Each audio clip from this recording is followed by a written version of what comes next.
But it doesn't. The Central Committee got really involved in local elections, city council, and started watching how the council operates, how these various groups infiltrate through planning and push these certain items. And then we went through our 19 cycle, and we saw a lot of left groups throw a lot of money into it. And so we started to backtrack and try to figure out, well, where did this money come from? And it just goes down a rabbit hole that's super deep. And so come 2020, I started seeing some stuff, online, because I think President exposed a lot of the globalist type stuff that was going on in that year. And I ran across Mark, and he was doing a few different presentations, and I was like, this guy's, he was highlighting everything that had gone on, throughout the year and stuff that we're seeing on a local level. And but I thought, well, we've got to figure out a way to fight back on this stuff because, for example, in Billings, we went through what was called Project Recode. They redid the zoning and building regulations, and it's really going to stifle because instead of urban sprawl, we're going to do dense. And so a lot of people are up in arms because it's Montana, it's open. They want to build what they want to build. Well, now you're going to build a Cracker Jack box. And I mean, yep, exactly. And you'll find out when Mark was starting to look into this in Montana, Missoula's adopted a lot of the stuff that he's going to highlight today. And so our goal here is to educate people to just be self-aware of what's going on. And if we see it, maybe we can put the brakes on, because a lot of stuff that they promote, it sounds all great, but it's what's inside of it is what is most concerning. So I'll hand it over to Mark here. You'll right away understand, or you'll hear that he's not from Montana, but he's got a great story and very knowledgeable on the subject. So Mark. Thank you, Tim.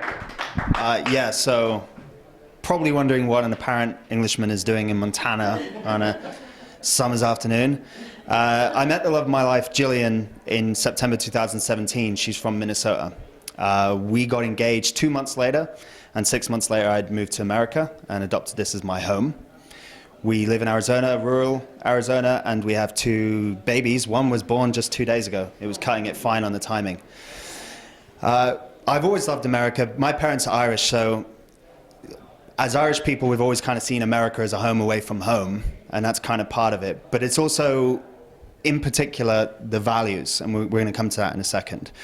A little bit about me. I've worked in many disciplines. Linguistics, which is a lot of the trickery we see with words that the media use, that President Houseplant uses, or rather Biden.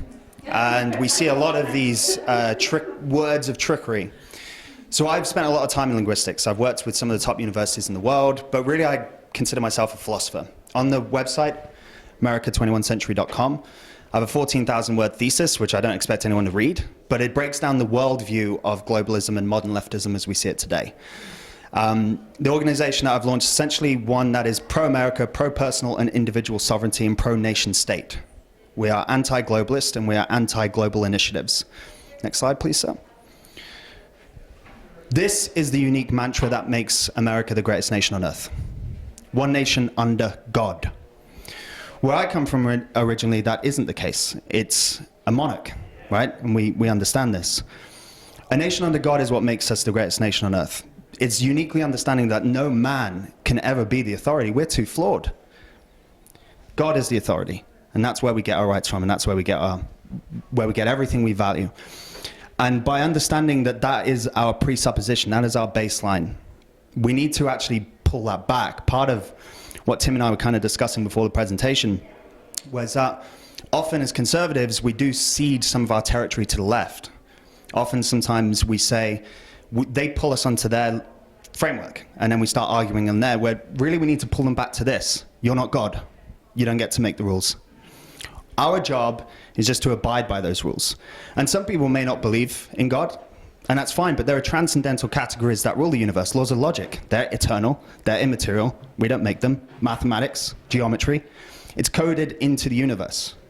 We know this scientifically. So there is a God, and what we're trying to do is align with that higher law. So I wanted to begin there. If we go to the next slide, sir. So one thing I'm going to talk about today, which it may seem a little crazy at first, because it is, but it is all documented fact. And you'll see we really can thank President Trump for bringing a lot of this stuff to the surface. Prior to the president coming into power, we didn't really ever hear about globalism. We didn't really hear much about the United Nations. He brought to the surface a lot of these issues that ultimately America's crisis, whether it's control of our money, laws, and borders, comes from an issue of nation state. These three terms are terms that you will hear the United Nations, their subsidiary groups, Council on Foreign Relations, the World Health Organization use regularly. All these are verifiable. Global governance, people think that that's some kind of crazy conspiracy theory. They go, there's no global government. They're actually correct. They're not trying to build global government. They're trying to build global governance. Notice, it is not government, but governance. This is critical because they're not trying to build a government. Governance can include non-elected people. Fauci, Bill Gates. I mean, the World Health Organization shut down the entire world. They're not elected, and they're not a government, but they do fit under global governance. So this is critical. This is why linguistics are always manipulated, because people see something, and that's actually very different to how it appears. Sustainable development, if there's one word I could ask you to take away today, it would be this one, because this is something that you'll see popping up all the time. You'll see it in legislation, you'll see it in the media, and people often think, oh, sustainable development, that sounds nice. Isn't that about creative reuse, recycling? No, it is not. Sustainable development is control of the means of production. It means that they will control how things are sustainably created. And control of means production, sound familiar? Isn't that communism? And this isn't me just pulling this out of thin air. The Biodiversity Treaty, the assessment report, page 350, states this in the UN Zone Treaty. It says all livestock will have to go. Our farms, not sustainable. They can create the food, they can have the farms, but we're not allowed to, by their own treaty, by their own assessment report. So anytime you see sustainable development, I would recommend being very, very suspicious and cautious. It does essentially centralize the control of all food, water, energy, land, and resources, and it states so in the document we'll come to in a second. And technocracy. Technocracy is not a term that you'll hear much, but it's the means of governance. So as opposed to it being communism, what it really is technocracy. This is the science of social engineering. It's a system that essentially economists, scientists, PhD people control legislation. And again, it kind of sounds crazy prior to March of 2020. But who really had more power in the last year and a half? Bill Gates? Fauci? I mean, Fauci isn't elected, but this is the point of technocracy. Economics, science, technology all become one system. So while it may sound crazy right now, we have seen the beginnings of this coming in already. Okay, next slide. This is the political framework where it all began.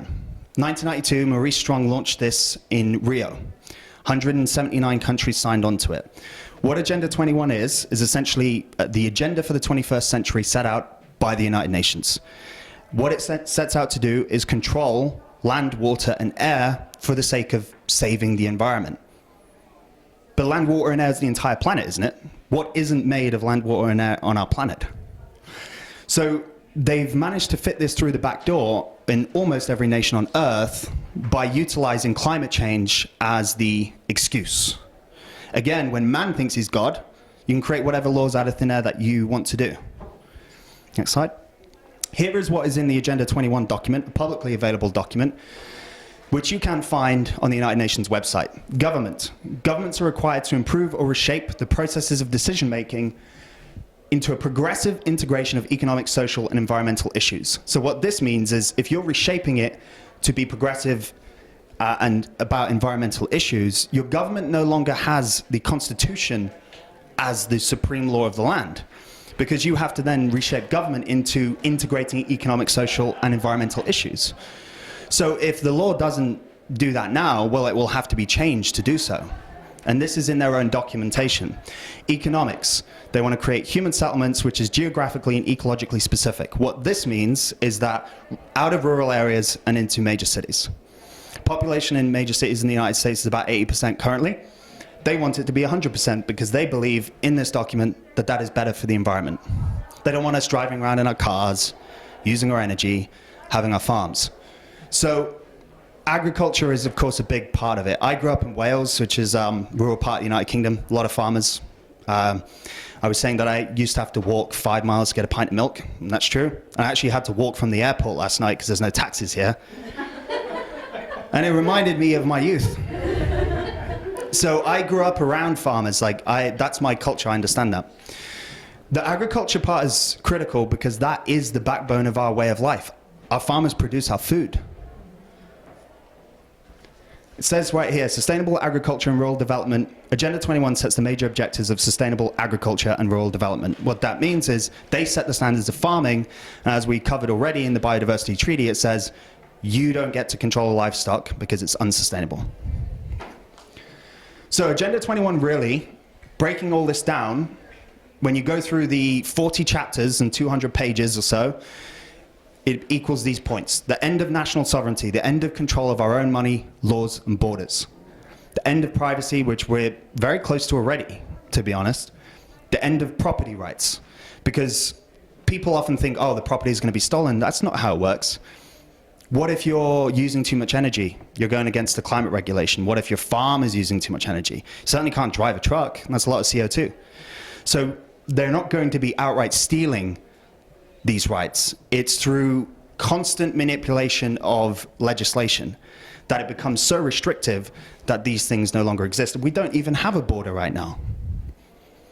You know, we're halfway there. End of free enterprise and cash, and we'll come to how that will work shortly. And of course, the end of gun rights and self-defense. One of the first things I did when I moved to America was buy an AR-15. I have 2, and I have about 6 guns. So I'm big on this stuff. This is how we would basically summarize it. It's the end of everything that we care about as conservatives, and more importantly, as Christians. Agenda 2030, people think, has replaced Agenda 21. A lot of people were catching on to Agenda 21 about 10 years ago. Agenda 2030 was launched in 2015, around the same time there's a Paris Climate Accord. Obama kind of drove us into these. This isn't a replacement, it's a major milestone year. What that basically means is that they want to achieve all those things, most of those things, by 2030. The next slide. He did, big time. And I'm going to come to, well, that may be, in my opinion, that would be the major reason why they wanted him out. Because this is a global agenda, and if America, which is the strongest nation, isn't on board, other nations start to follow. Right? So, it's critical. Now, Agenda 2030, they use softer language. Agenda 21 was 92, this is 2015, so they've had to make it a little bit more flowery. Implement this agenda through a revitalized global partnership of sustainable development. That's what they want government. Global partnership, not a national partnership. And sustainable development we've already covered. It means they control the means of production. These are in red because they'll make sense when we come to Missoula shortly. But essentially stakeholders are corporate stakeholders. So the economics, eradicating poverty in all its forms. How do you eradicate poverty in all its forms? We tried that in the 20th century. It killed 200 million people. The only way you can eradicate poverty in all its forms is by crushing everybody. Sustainable development, again, we see this coming up. And this collaboration is always about global, whether it is corporate or whether it's government. When it comes to agriculture, again, sustainable consumption and production, sustainably managing its natural resources to combat climate change. Not because they want to control those resources, obviously. I wouldn't suggest that. So sustainable consumption and production, that means that they will create the metrics of which our farmers get to do anything. We've already been losing family farms for years. I have citations of all this on my website, which you can see. This has been happening under our nose for at least the last 20 years. Next slide. So Agenda 2030 essentially would be what we've witnessed over the last year and a half, but on steroids. What it would mean is enforced closure of non-sustainable business. We've already lost a lot of businesses from the lockdowns, which, by the way, is all the same people that happen to want this. I'm sure that's a coincidence. Property ownership and agriculture into climate regulation. This is essentially what we have seen, but globally. Next slide. So the UN Habitat 3 New Urban Agenda, this document we don't have to spend a lot of time on, but this is an appendix of Agenda 2030. This basically says that everyone needs to go into cities. They want people out of rural areas because we use too much. Right. I'm sure it has nothing to do with the fact that the rural areas are what produce all of the food, right? And where all the freedom is, where all the autonomy is. Because when you're in a major city, you're tracked easily, everyone is restricted. Guns are already banned in many major cities in America. So, I mean, I'm sure it has nothing to do with that. It's definitely because of the environment. So, aside from the sustainable development keyword, these next couple of slides would probably be the most important thing to take away, because this is the hierarchical structure of how this works. This is all quantifiable. Everything that I've spoken about is not just provable, but it's publicly available on Google if you have the time to go through all of their nonsense. Now, global hierarchy and implementation structures. So we see these, what we were called corporate stakeholders. These are the philanthropic organizations. Rockefeller Foundation, Bill and Melinda Gates Foundation, they funnel PR influence, media influence, and money into things like the Paris Climate Accord, the United Nations. Then we come down to the Intergovernmental Panel on Climate Change, right down to the New Urban Agenda, which is the moving people into cities, and the United Cities and local governments. So at the local level, when we look at these NGOs funding, we're looking basically here, which was the topic of this meeting. So these get their framework from everything else we've discussed, but you won't see Agenda 21, 2030. You won't see any of this stuff in the framework. All you'll see is these organizations, and you'll think, oh, well, they're a pretty small organization, and sustainable development sounds nice. But when you see it as part of an entire framework, it becomes much, much clearer what they're doing. So these organizations influence politics in every city on Earth. Paris Climate Accord, as we talked about with President Trump, America was the only nation that rejected it. He has always had good instincts. He understands what this really leads to, whether he knows about all of this or not. His instincts do. So it is critical that we follow in his footsteps and continue to do that work ourselves. Next slide. This is how we work inside America. So the global hierarchy was on the previous page. This is how it works inside the nation. So we have the UN Habitat 3 that goes to this organization ICLEI, which works in Missoula. Currently only Missoula, as far as I'm aware, in Montana. And then it goes to councils of governments and metropolitan planning organizations. So this is the system of how it works inside America. Now, Tim was mentioning about zoning and infrastructure and how that restricts business. That's your metropolitan planning organization. This isn't working in isolation. This isn't just working in one town in Montana. This is global. And it comes from the UN Habitat 3 document, which is an appendix of Agenda 2030, which is a milestone of Agenda 21. I'm sure some of you guys have heard of the Great Reset, Klaus Schwab. The Great Reset sounds very vague. They don't tell you much about it. This is the Great Reset in its actual political framework. This is actually what the Great Reset is going to look like. Next slide. So, how it works regionally. Councils of governments, which are non-elected, metropolitan planning organizations, which are non-elected. Councils of governments work on the regulation side. So we've gone through the hierarchy. Essentially, this is Arizona where I live. You see how the state, many of you may not know the state of Arizona very well, but they're breaking up county and city lines within the state. So the councils of governments begin to gerrymander the land. So their regulation, MPOs are infrastructure, zoning, and business. They all work together. The local executives, who I feel a lot of sympathy for, are somewhat restricted in their job because a lot of the funding comes through these organizations. So a lot of the time, especially in big blue states, and there are still some good representatives in those states, they're very restricted because they don't get any federal funding unless they go along with what these organizations want them to do. Next slide. Anti-constitutional and anti-freedom. Article 4, Section 4 of the Constitution states, the United States shall guarantee to every state in this union a republican form of government and shall protect each of them against invasion, application of the legislature or of the executive. A republican form of government. None of what we've spoken about is a Republican form of government at all. None of those organizations are even voted in. So we're already at the point now, and it's only just beginning, that it is already anti-constitutional. Next slide. This is a bit heavy, so forgive me for that, but it is just the framework. This is the US megaregions as they currently are, business and population centers. This is from america2050.org, which you can go to on your phone. This is a map the United Nations printed off of what they want America to be like in the future. These megaregions, this is where they want everyone to live. The rest of that land, they want. This is the biodiversity treaty map right here, and it states all this red, little to no human use. No human use in the red. The yellow, highly regulated use. These little bits of green are where they want us to live in freedom. This is their own map. I didn't make any of this. And if you think this sounds impossible, just look at the European Union. Where I come from originally, the reason the United Kingdom left the European Union was because you already have a continent that has open borders, that has no control of its money, law, and borders, that's already broken up into regions. This is in Western civilization already. Not impossible. It's already happening in much of the West. So this is what they want the future to be like. And again, people often think, well, that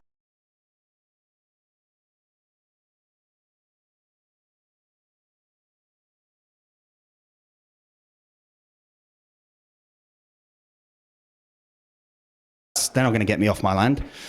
But often, when we would hope that would be the case, we're often missing the point. What if they don't pave the roads anymore? What if they don't allow the energy to work with the regulation in your town anymore? What if you have to put in zip codes to get your gas and your zip code isn't the correct zip code anymore? That's how they plan to get people out. They don't plan on doing this by force. They do it the same way they did the shutdowns, through media manipulation and political linguistic manipulation. Next slide. Missoula 2030. So Montana is actually really one of the best states in the country for not going along with most of this, which is awesome. Because in Arizona, where I am, a lot of it is, every major town is on board. And of course, when you go to somewhere like California, it's not even worth fighting for anymore, I'm afraid. Now, global hierarchy and implementation structure inside Montana works like this. This is how they have got underneath the nation state for so long. They don't go via the federal government, they go to the town. Bearing in mind this is all regional. So it's not called Agenda 2030, it's called Missoula 2030. And if you go to San Francisco, it's called One Bay Area 2030. In Canada, it's called Horizon 2030, but it's the same implementation framework from the United Nations. They just localize it wherever they are. So people will see Missoula 2030 in isolation and think, oh, I mean, it's about clean electricity. But this framework is an overarching framework which comes from the United Nations. So we have climate action, stakeholder. The reason that those were red is because you see the same terms popping up. Then we have engaged Missoula, climate smart Missoula, and then 100% clean energy bill introduced last year, which states it wants to be carbon neutral by 2030. And people are like, oh, again, carbon neutral sounds great. Well, then there goes the energy that you use in your house, your car, your farm, your business, everything. Carbon neutral isn't exactly helpful if you live any way like we do in rural America currently. Now, I'm not implicating any specific individuals or anything. This is just a framework. This happens all over the country. Many of the people involved, for all they know, their intentions are just about clean energy. But bearing in mind, the framework is not Missoula, just like it is not California, it is global. This is a global plan to end the nation state. And it says so very clearly in all of their documentation. What I would like to see moving forward, I know that we have Second Amendment sanctuary counties and states. It would be nice to have a Bill of Rights sanctuary state. And the reason being is because with this framework in particular, it's 1, 4, 5, 8, and 10 that are actually being most restricted. So what we start to see is they go through the back door via these ones, particularly privacy, property and liberty, and Republican form of government. So what I would like to see is at least a temporary block as some kind of Bill of Rights sanctuary state, and then I would recommend we go a step further and actually repeal the legislation completely in every place we can across the entire country. And we're fortunate, look, it says 2030. We're 2021. We have time. We can do this. But we have to act. And we have to talk to people about it. And we have to actually ask our representatives to work with us on this. And then finally, we're going to go to the last slide. The point of all this, the point of why I'm doing it, I had a baby that was born 2 days ago. I just spent 12 hours essentially traveling. I'm not getting paid, am I? I don't think so. And you know, I'm tired, but I do this because it's the right thing to do, because God wills us to do these things, right? And ultimately, the only solution that I see ultimately isn't even political, it's one of faith. The faith is the foundation to everything we value politically. The politics is just an above representation, an above layer of a deeper meaning. And that deeper meaning is we're allowed freedom because Jesus Christ willed it to be so, right? Now, the whole idea of this, bearing in mind that we return to this, is because the left, they don't have a leg to stand on that is objective. They don't have a philosophy. They don't have a faith. But until we stop fighting on their territory, we can't win. But as moment as we take it back to our territory, we've already won. We have to remember what made America the greatest nation on earth. One nation under God. Thank you very much.